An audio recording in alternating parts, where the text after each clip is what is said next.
Thank you, everybody. Welcome to our panel discussion. We're going to be talking about some LGBTQ rights and justice issues here in Indiana, and I am really excited about the panelists that we have here today.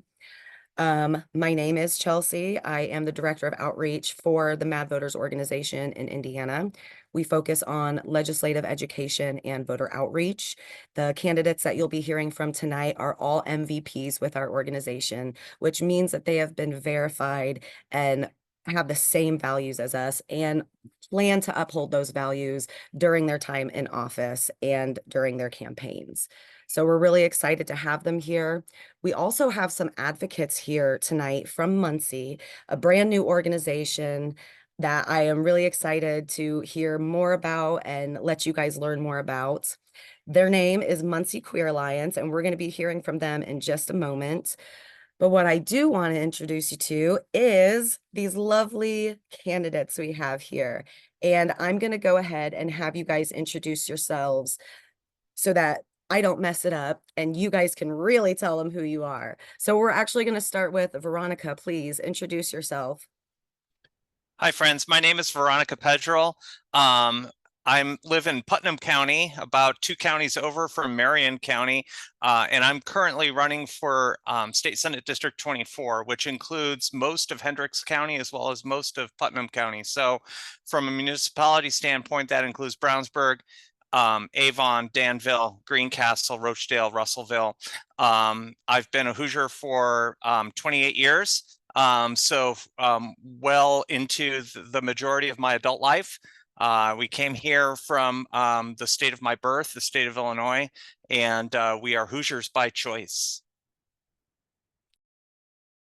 Very cool. Thank you so much, Veronica.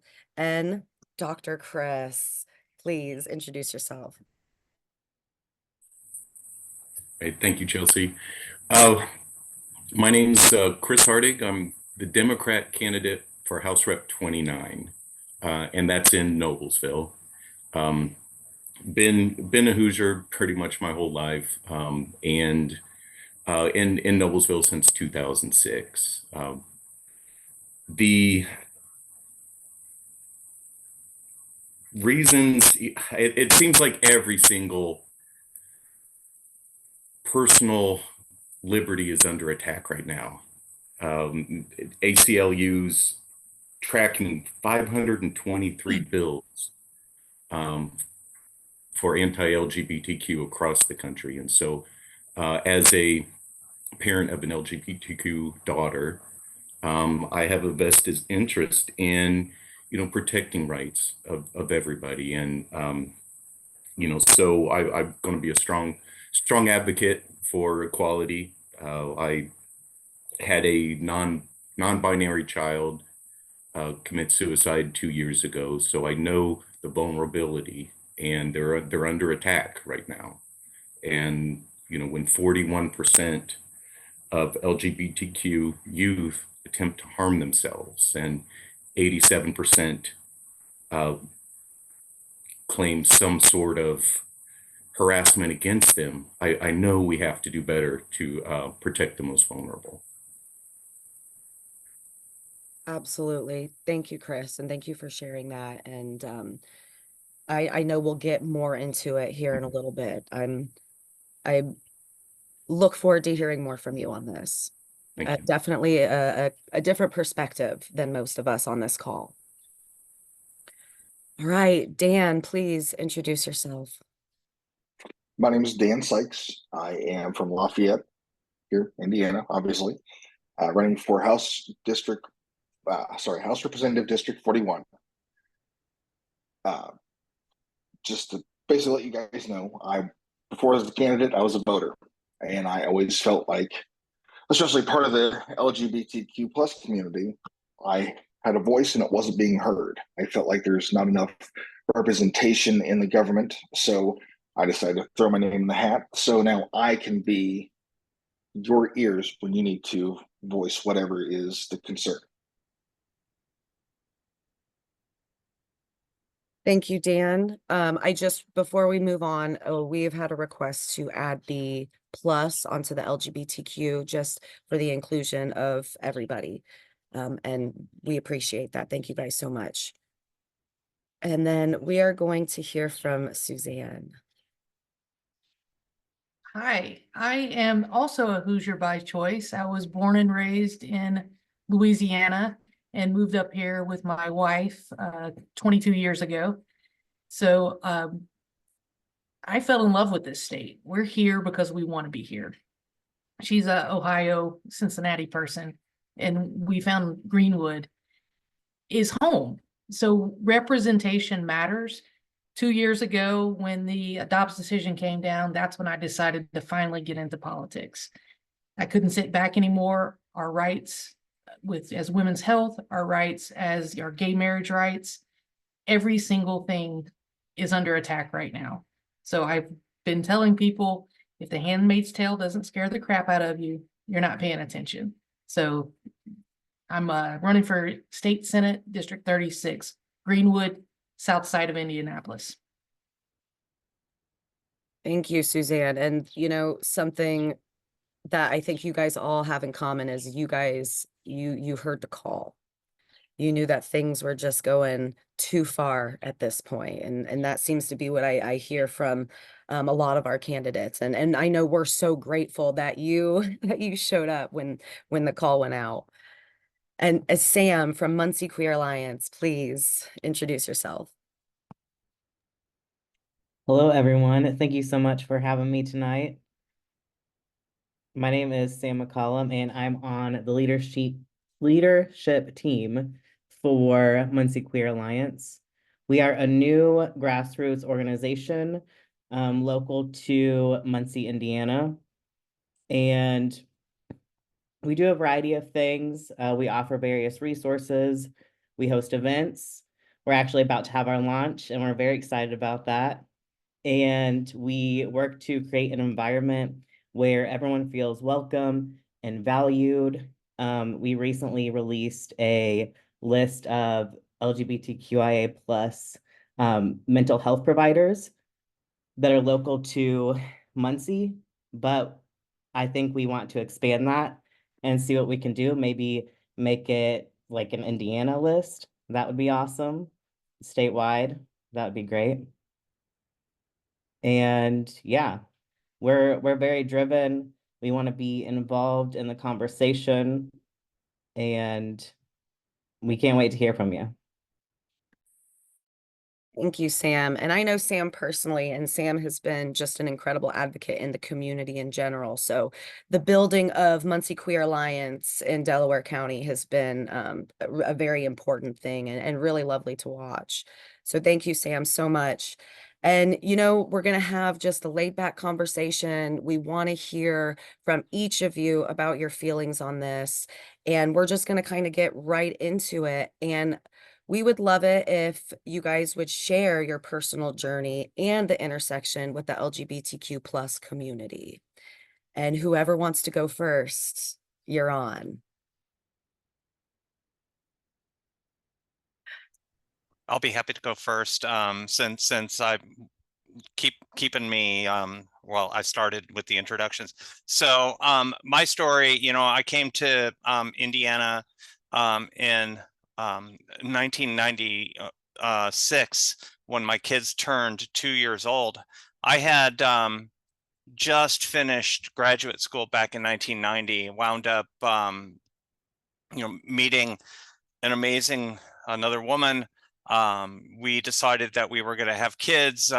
You never plan for twins, but we wound up having twins too. And so we are no longer married together, but we did a great job of co-parenting together, even after divorce. Around that time, in 2005, I came to Greencastle to begin working here at DePaul University. We're a college town here, and very shortly after that, I made my transition, my gender transition.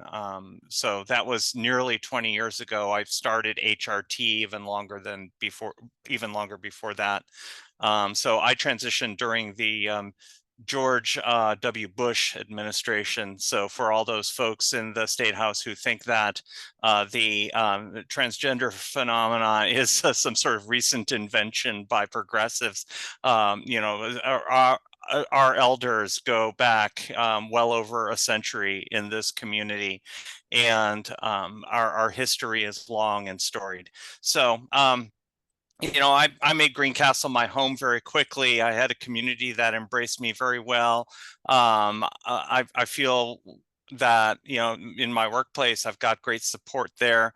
I ran for office first actually in 2018 for Township Advisory Board and lost. And then I ran again in 2019 for City Council here in Greencastle for an open seat. I was privileged to serve my community as Indiana's first transgender elected official for the last 4 years between 2019 and 2023. It has been an amazing adventure. I have learned so much about bipartisan cooperation during that time. But I do realize that as important as it is to make sure that our roads are getting fixed at the municipal level, there are some things happening at the state level where it's essential at this time that folks in our queer plus community need to be at the table.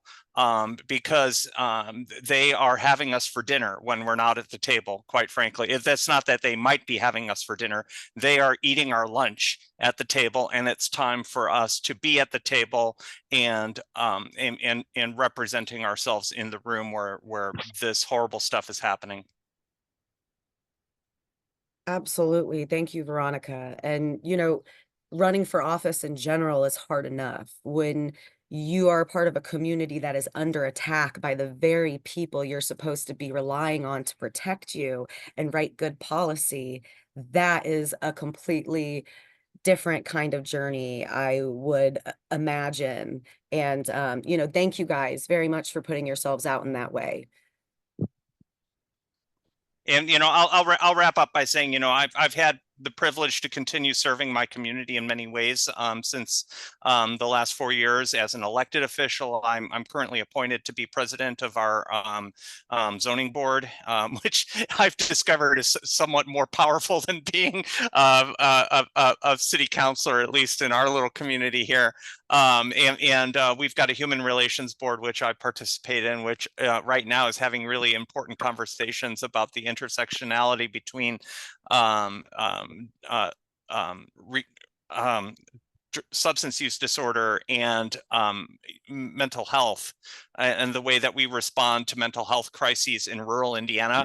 You know, we may have the money that we can throw at these things, but we need to have people on the ground. We need to train folks to be able to help folks who are in need out here, because as we know that this is a global crisis in the wake of our pandemic. And I'll turn the mic over to other folks to tell their stories. Yeah, anybody who would like to jump in, let us know a little bit about your personal journey and the intersection with the LGBTQ plus community. So, Yep. so my own journey was I grew up in a very conservative religious household, so I always felt different. You know that story. I'm sorry. Oh, sorry. Weird noise. So I never felt comfortable to be my authentic self. I always had to repress the urges, and I was constantly reminded that it was a bad thing to be queer. So fast forward, just keep to myself, and then I start to embrace who I was, because I was born and raised in Lafayette. I moved away a couple of times, and when I lived in Virginia, I was actually my authentic self for that year I was there, and it felt great. When I had to move back here, I went back into my shell. It just kept quiet, and it took my mom passing for me to realize that life is too short to just not be who you are. So I came out 2020 came out as bi, and now it's pansexual as I've evolved and figured out what everything is. But since then, I have been very loud about who I am, and I just want to be that voice. I know my privilege. I know what power my voice can hold, and I think it needs to be used for good. So that is my goal, to be that loud voice and the representative of the community. And we appreciate that, because that is a big thing, especially men. We need men to, you know, be vulnerable with us and say, I care about these things. And so, you know, hopefully you will inspire other men and other people to do the same. Thank you for sharing that, Dan. Suzanne, you're off of mute, so you gonna go? Yeah, I was waiting my turn. I have a twin brother, and from the beginning of time, I liked all the boy things and he liked all the girl things, and it was known from birth on that we were both probably gay. That was a really good guess. We had an uncle, he passed away in 1986, one of the first waves of AIDS. So that's very near and dear to my heart. Keep it in the spotlight. It's still around. It's still an important issue to fight on. Mental health, talking about issues, talking about going to therapy, taking the stigma away from it. There's a epidemic of suicide, and you know, these people, these kids, these adults, you know, think that there's no way out, and there is a place for you in this world. We need to talk about these issues to let people know that they're not alone. So I was pretty much, well, I figured I was a late bloomer. I figured it out at 22. But I just knew I didn't like guys, but it was like, okay, it's easy once, I think Ellen probably helped out there. You know how that was back in the 1900s. But that's my personal journey at figuring things out. I run a nonprofit here, and I work with a lot of other nonprofits, and seeing how a lot of these leaders are trying to figure out how to work in the LGBTQ plus community into their organizations. They reach out, and I encourage everyone to check your local nonprofits. If you're interested in helping out, come out to them, be a voice, and represent your community.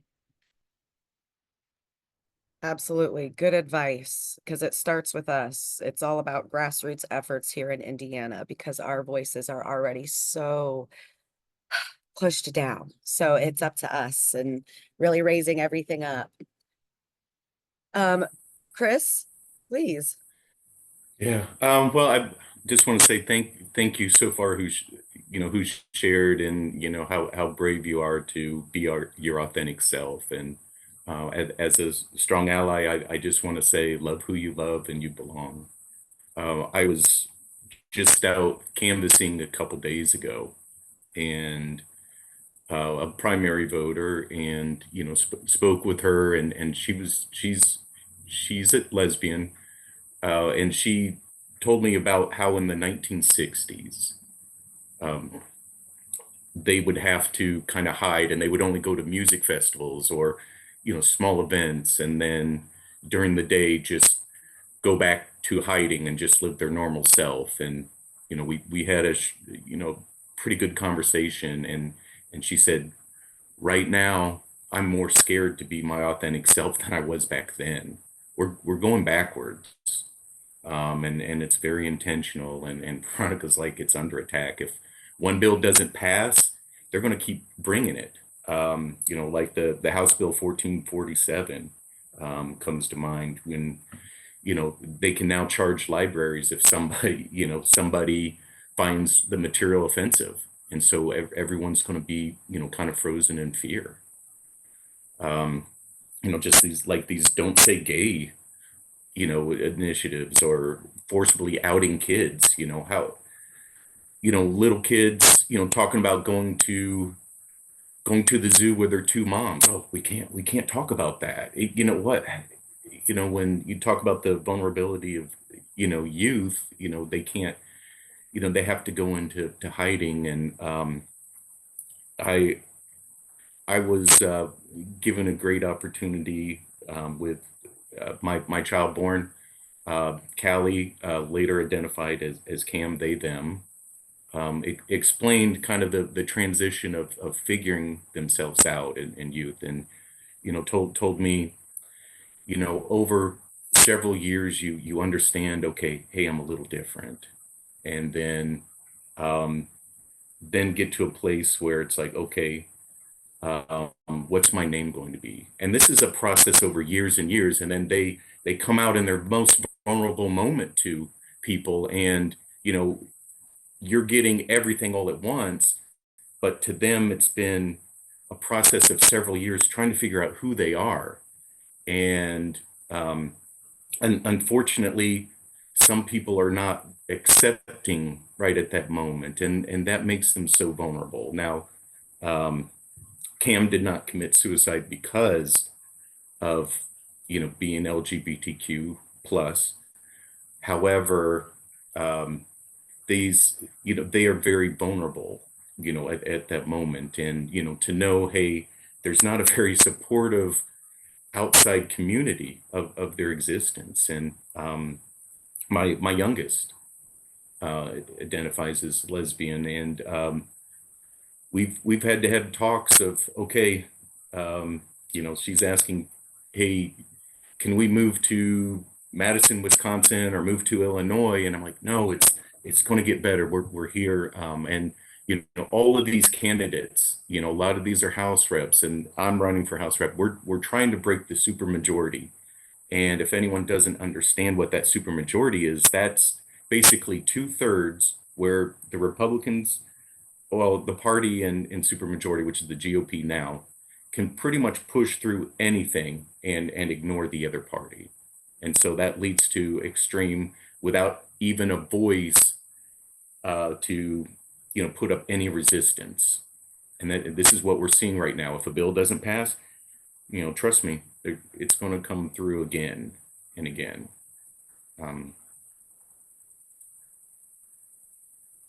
Thank you so much, Chris. And, just for everybody else, when I know a lot of people are like, well, wouldn't you want to know as a parent, talking about the legislation that forces us to out children?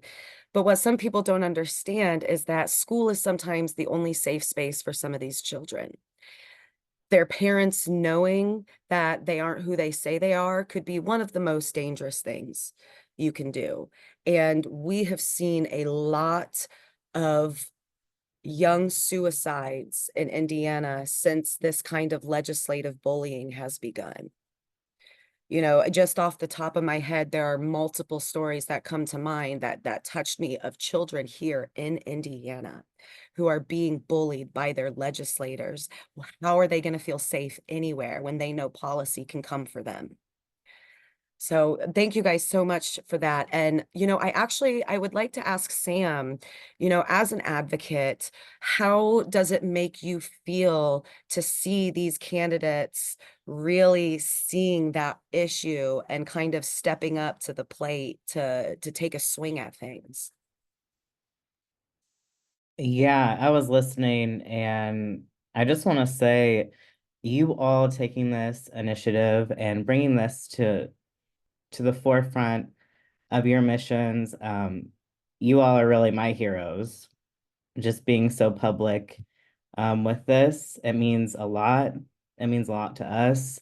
And though it may not feel like it sometimes, because I'm sure it can feel pretty lonely, being in that position where you might be the only voice at the time in a room, it really means a lot. So thank you so much for that.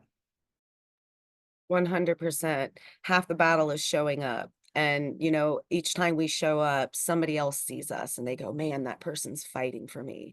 And that's what we need. We need to kind of keep that hope alive here in Indiana and push for that progress. So, next talking point, I want to know, we have a lot of setbacks regarding justice and rights here. Is there anything that comes to your mind that is like, just a major setback to you?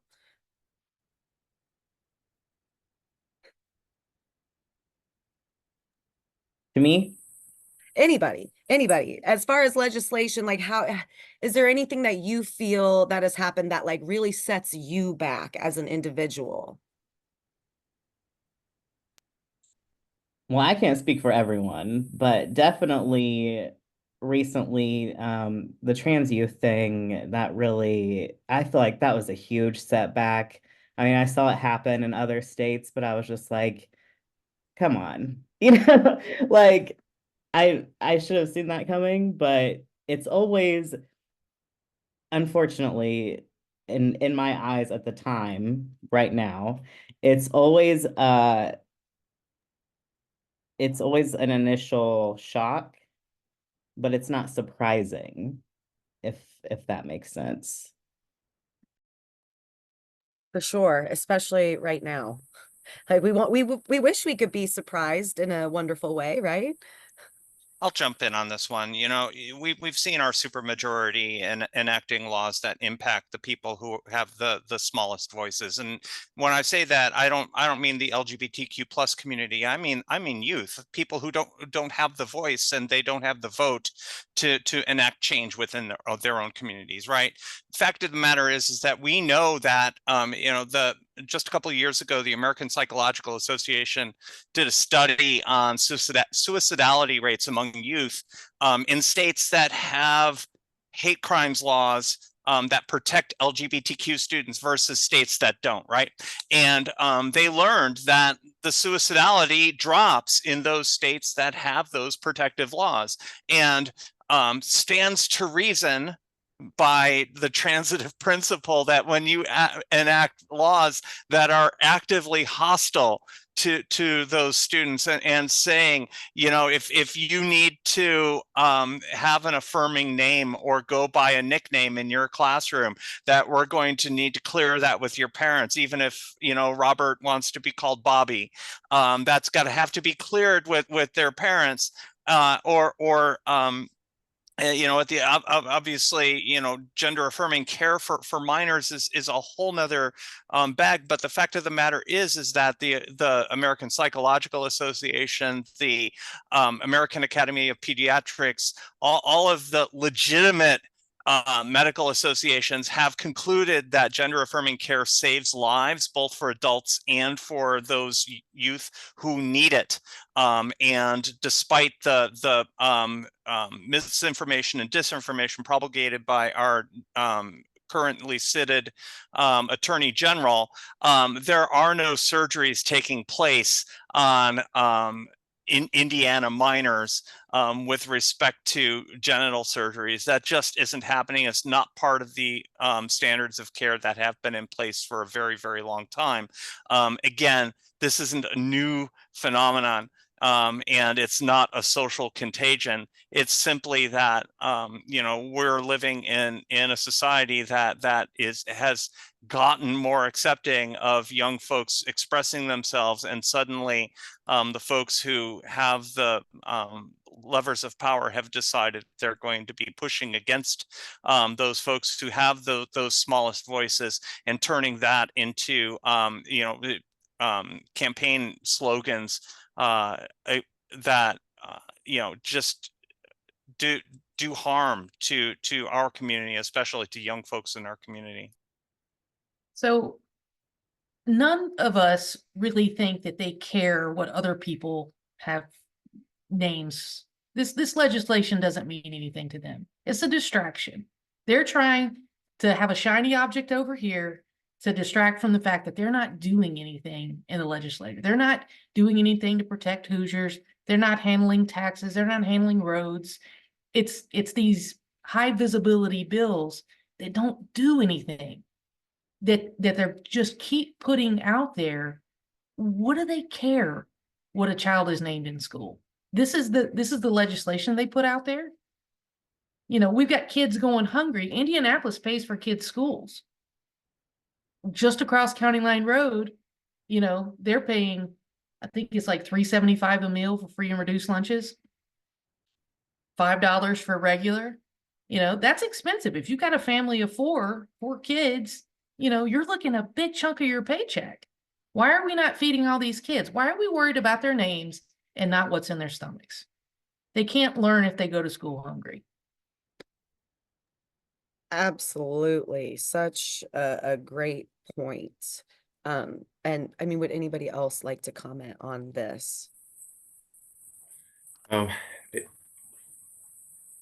Suzanne and Veronica had some great points. Is, you know, when we're talking about human rights, and these are distractions, but they're taking different vulnerable groups and pitting them against each other.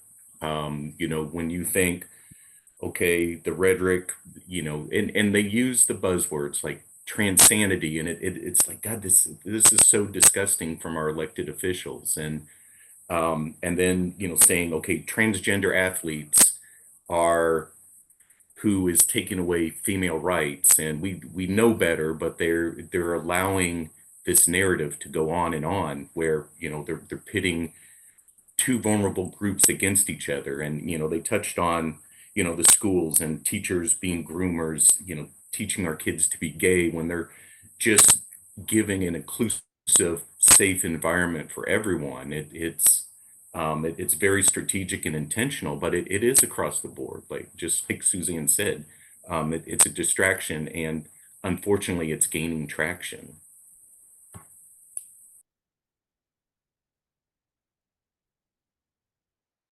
Dan, are you wanting to jump in at all? Yeah, Okay. yeah. So I agree with Suzanne very much. They're just running this distraction bills, trying to hide what's really going on, and in the process, they're hurting. Like the thing that like, you see the concern of banning books, and I knew the issue, but it never really occurred to me until my partner's son is about to start going to school. So now he won't see any representation of other than straight cis. So it's going to affect there. And the scary thing is, if somehow the courts were to overturn and send it all back to the states, our state constitution still defines marriages between a man and a woman. So a lot of people don't realize that. So that's still scary in this state.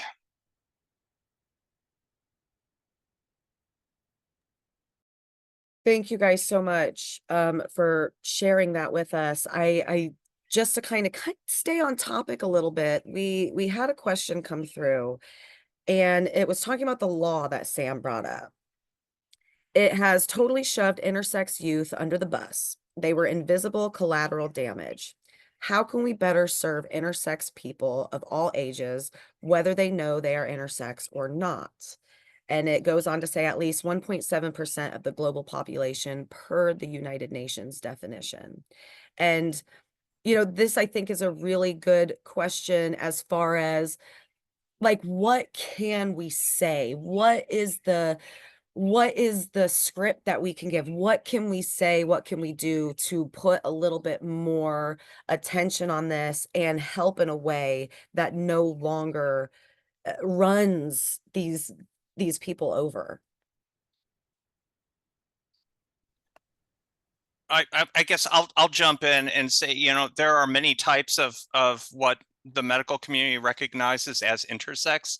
You know, there's phenotypic intersexuality, which means, you know, we see ambiguity at birth. There's also karyotypic, in other words, chromosomal intersexuality, which may not even be discovered until someone is 16, 17 years old and isn't having a period, or somebody has an atypical puberty because they're chromosomally XXY or XXXY or something like that. And our medical community has had longstanding standards of care, which, you know, have been under review and have had their you know, issues over the years as folks learn how to best serve people rather than rather than with societal norms. But the end result of it all is that when we try to plop a bill that defines folks under a binary system, when their actual physical and chromosomal reality does not fit the binary, is those laws do a disservice to that community, and I'll shut up and let others speak to it as well, because it's such a disastrous collateral damage, I think, as somebody put it in the chat. You're forcing a surgery on an infant that has no choice in the matter. When there was just one case that I can tell you, she was speaking openly on NPR, talking about how she had internal testes and they took them out because, oh, they'll become cancerous. And if they had left them in, her body would have turned it to estrogen and she would have gone through puberty and grown. And instead, her bones were brittle because of lack of hormones. And they didn't give her a choice. She suffered for the rest, will suffer for the rest of her life because they just made a decision at birth and, well, this is wrong and let's handle it. And they're trying to keep adults, 20, 18, 20, 25-year-olds from having gender affirming care, and they're forcing surgeries on infants. I don't see the disconnect here. They don't see the disconnect that you should have a choice. My body, my choice. It's as simple as that. Yeah, I mean, it's really a case of autonomy. This is not comparable at all, but I had a child who was born with an extra toe. And the doctors gave us that choice right then. Well, we can have it removed now or we can wait. And as parents, we were like, this is something that is a part of her. She was born this way. Like, we want her to make the decision. And I think in general, as humans and as a society, we really need to understand what autonomy means and extend that to every person. And I think legislatively, we see all of this legislation pulling back on our rights to autonomy. And so people who are intersex, like, they are going to always be a casualty of this because we are not talking about it. The medical community is not doing enough research and not protecting people enough. So, for me, it's like we really have to fight for autonomy for everybody. And ultimately we can do this through policy, and we can do this by hiring candidates who understand. I think it's really interesting to hear how much you guys really know about this, and I hope that this gives people a feeling of confidence in knowing that, like, you're actually knowledgeable about this and can help people and answer questions in this area. So thank you. If anybody would like to add anything to this, please do.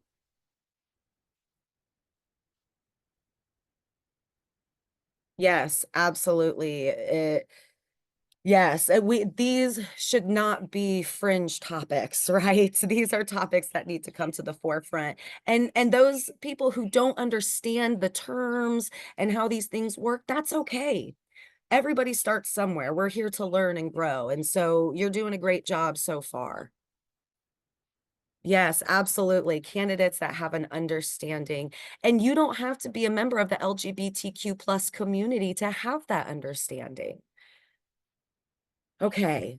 Thank you guys so much. So now I actually want to ask you guys, in your position that you are running for, what is something that you already know as far as legislation or policy in your area that you plan on advocating for just right out of the gate?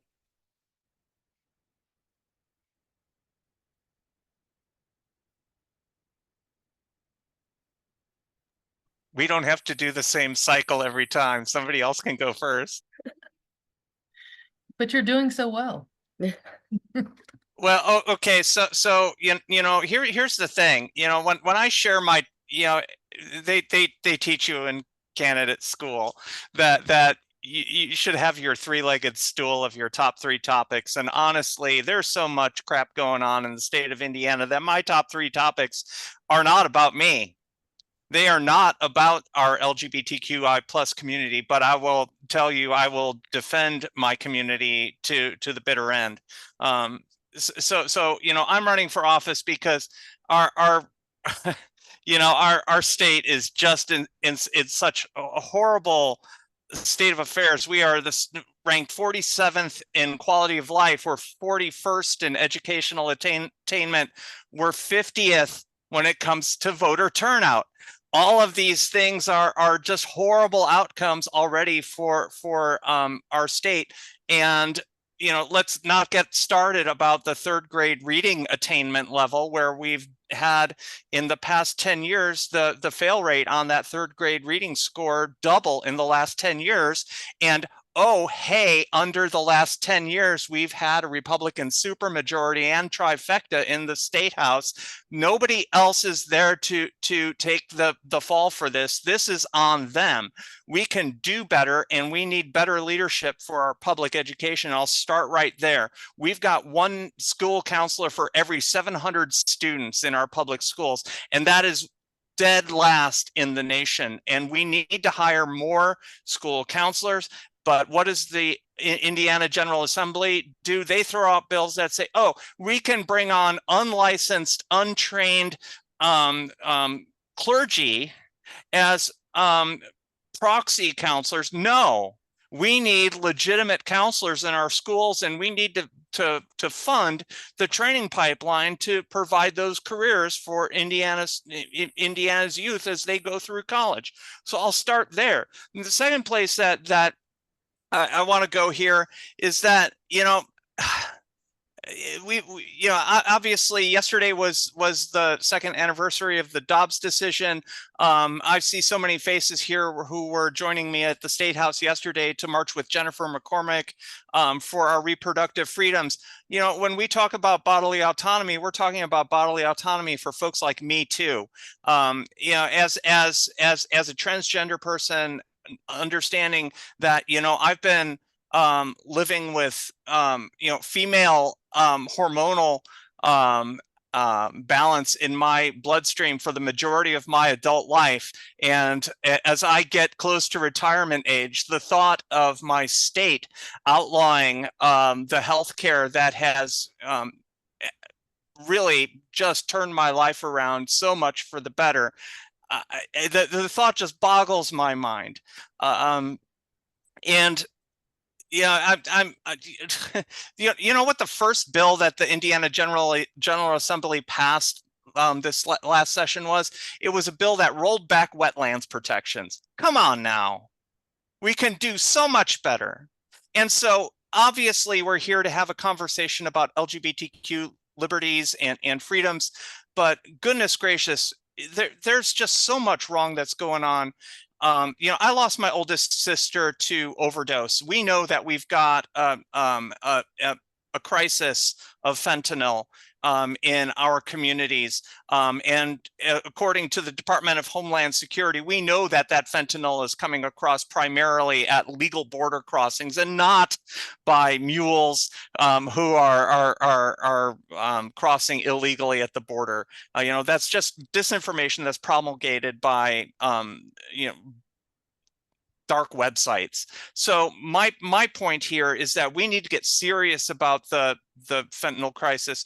We need to get serious about treating substance use disorder. You know, that's why in my community, I'm currently serving as president of the Putnam County Recovery Coalition. It's something that's super important to me.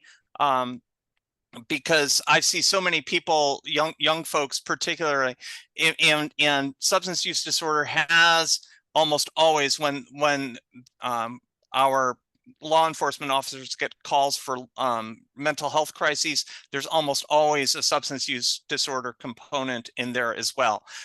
We need to treat this with a 1-2 punch by not only putting money into treatment centers in rural Indiana, but we need to create the pipeline to actually staff those treatment centers. And that's something that no one in the Indiana General Assembly has really tried to advance any kind of legislation to help remediate. So I'm talking too much. I'll turn the mic over.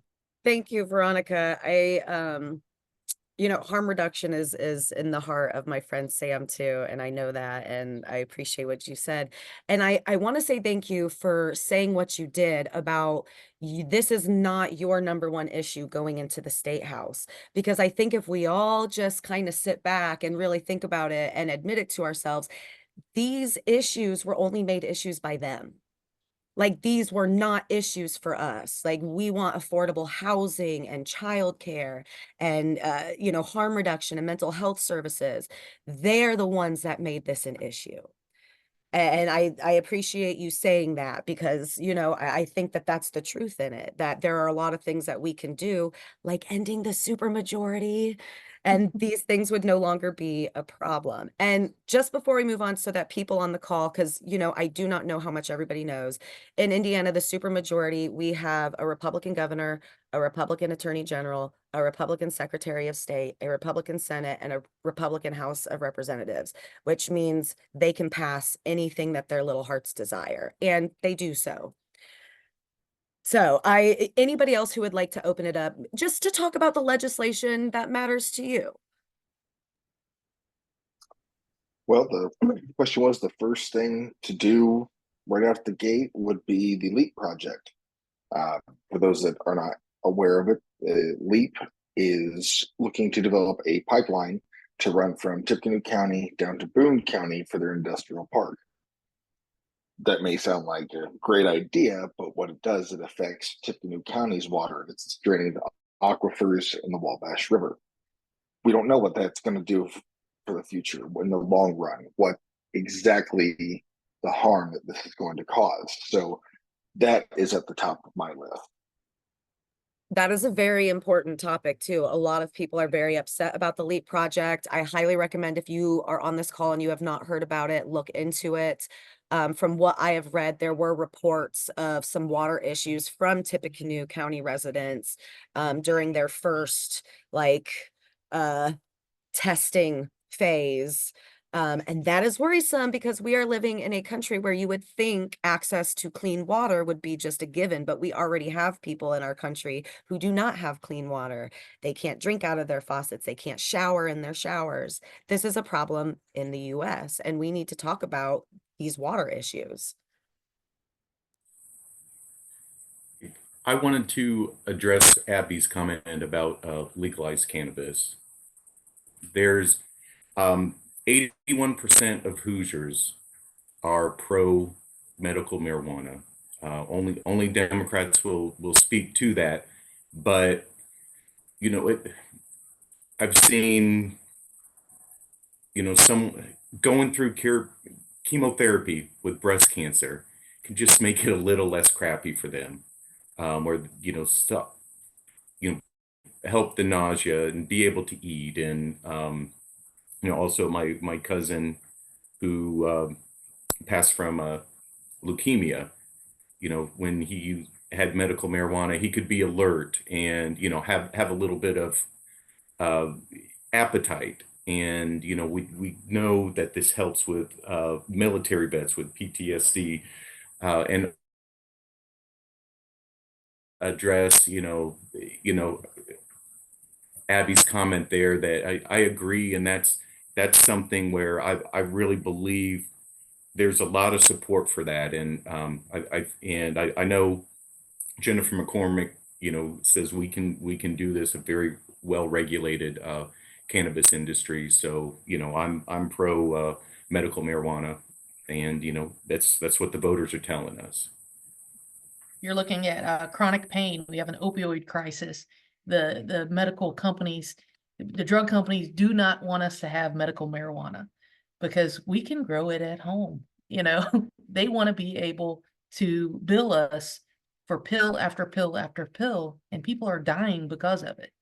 So it's a simple solution that we could have the infrastructure for it, and the tax dollars can come in and we can put it toward other things.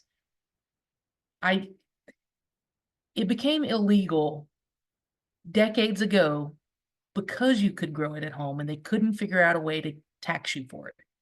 This is why they don't, they finally let us brew beer at home and make wine. It's not nearly as good as what you can get in these breweries, but you're allowed to do it. There should be steps in place that you are allowed to have a certain number of plants if you have a medical, a ticket, some symptom, PTSD, chronic pain, suffering from cancer. There's a list of things that it's proven to help.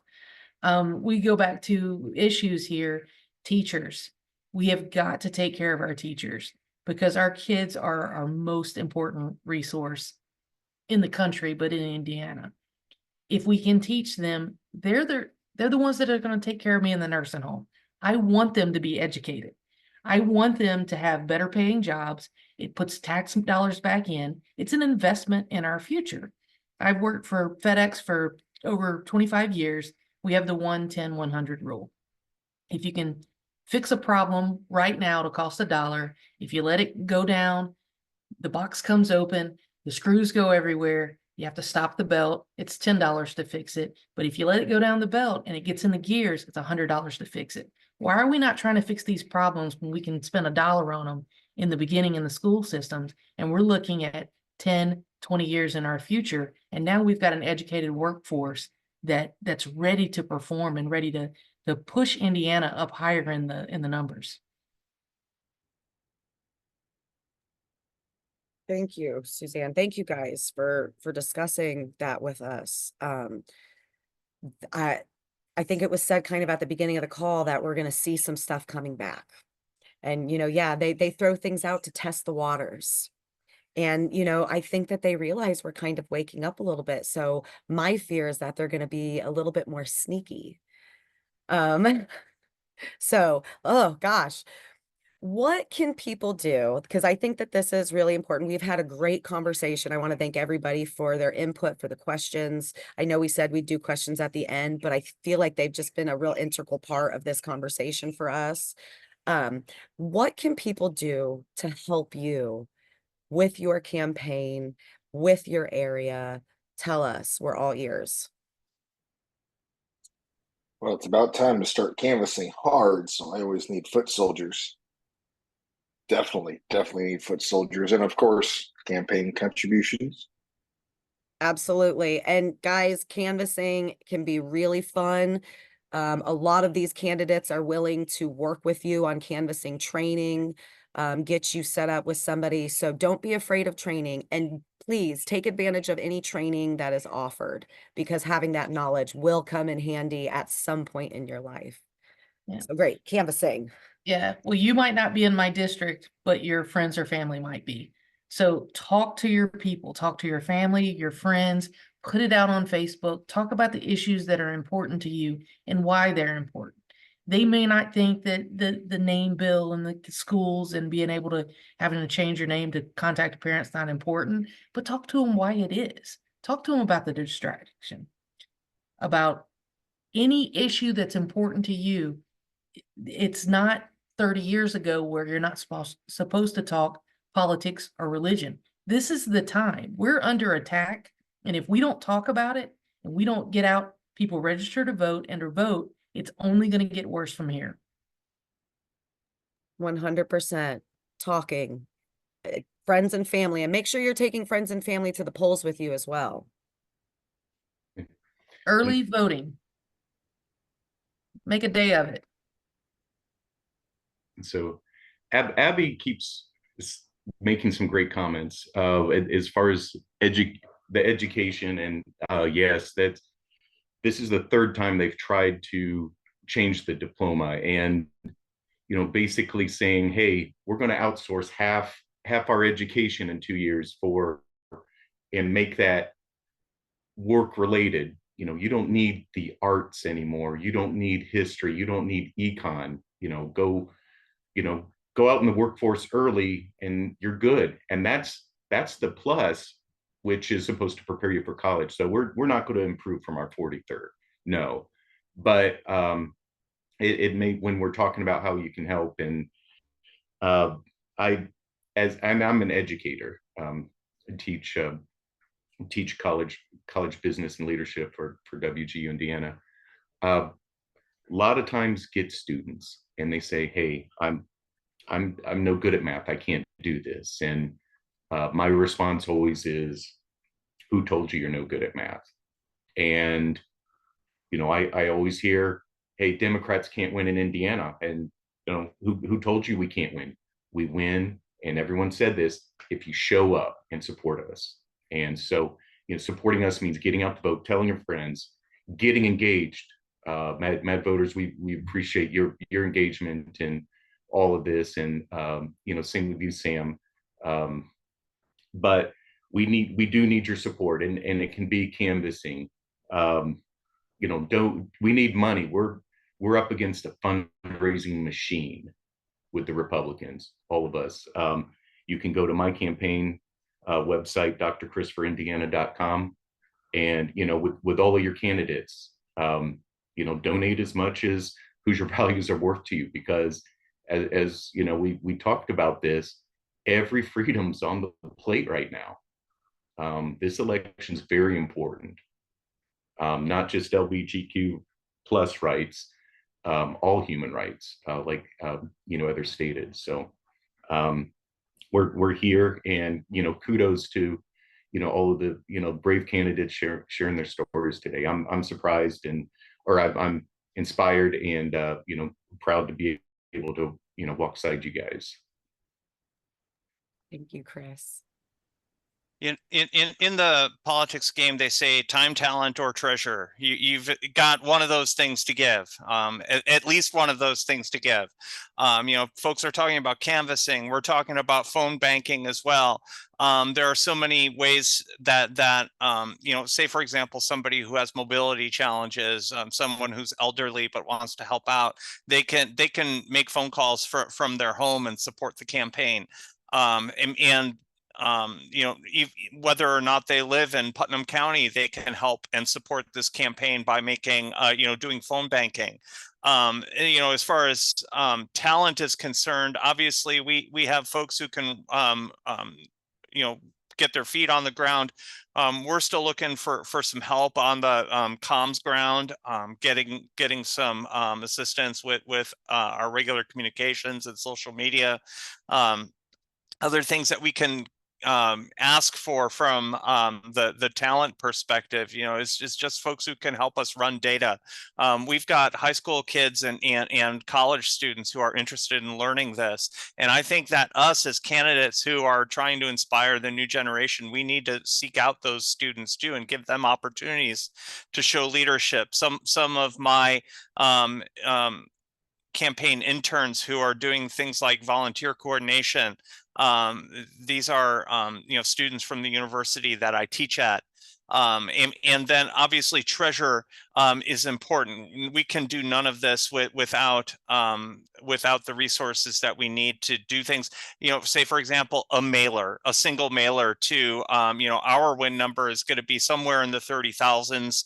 I'm not going to say it out loud in a public forum right now, but that's going to cost us somewhere around the realm of $22,000 to get a single mailer out to our constituency to hit our target, and that's a substantial chunk of change for any campaign in Indiana. Maybe not so for a Republican Senate candidate who's got special interests and big PACs like the Right to Life and the Family Council and all of those folks who work against our interests and against our rights over our own bodies.